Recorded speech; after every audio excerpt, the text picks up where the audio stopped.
What's up YouTube? Welcome back to my channel. My name is Smitty. If you are new here, we do truck videos, travel videos, and any other thing videos.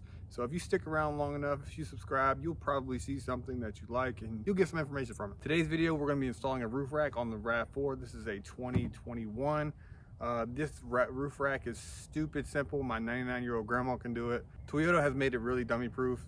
This will work on a 2019 all the way to a 2021. Probably the 2022, but they haven't released it yet. So stick around, let's get to it. All right, so here's what you get when you buy these roof crossbars. You get two bars, obviously, and one is shorter than the other one. The shorter one goes in the back. Comes with end caps to cover up, make it look all clean and pretty after you bolt it down to the roof. And then it comes with instructions. You don't even need to worry about those. They're so stupid. I'll show you. They come with locks so people can't just pop off these covers. It also comes with locks, so these will lock with these little keys right here. That way nobody can steal your bars as you put them on. And it also comes with to tighten them down, it's a little wrench, got a socket on the end. And then this is a torsion, that way you don't over tighten it. But I recommend just grabbing a 13 millimeter, an extension, and a little ratchet. You don't even need this. It's just going to be more irritating than anything. So yeah, let's go ahead and get to it. All right, so as you can see, I'm up on the roof, and in each corner of these doors, you'll see a little panel right here. There's another one right there, and then directly right across from it, and the same thing right there. Grab a little screwdriver. You see that little notch right there?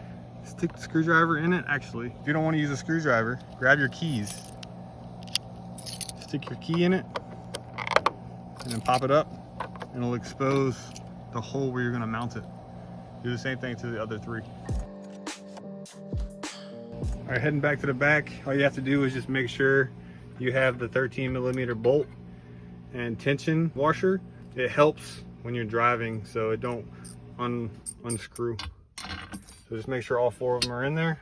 2, 3, and 4. And then go ahead and take this back one and put it on the roof. Now that you got your crossbar on the roof, this indent right here falls into this hole, and then there's a little hole right here as well that lines up with this aligning tab right here. I don't know if you can see that. The 13 millimeter bolt goes right here, right beside the aligning mark, which coincide with this right here. Align them, tighten it down, and you're done.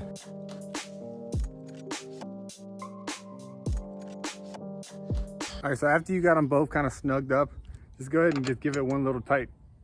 That's it. You don't have to go gorilla, just a little bit's fine. Go ahead and grab your cover, stick it on the end, and then pop it down.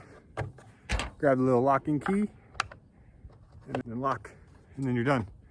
These actually say forward. I don't know if you can see that, but it says forward right there, and it has an arrow. So just point that forward and you're good. Just do the same thing to the other side, and then we'll put the front one on, we'll be done. The front is exactly the same. Just put your bar on, make sure the alignment mark lines up, the bolt falls in where the bolt's supposed to fall, and then tighten her down. Put the cover on, lock it, and you're good to go. So there you have it. You got your roof rails on. You did it all by yourself. You didn't have to pay some installer to charge you $100 to $200. And yeah, I hope you enjoyed. I hope you continue to watch, and I'll catch you on the next one.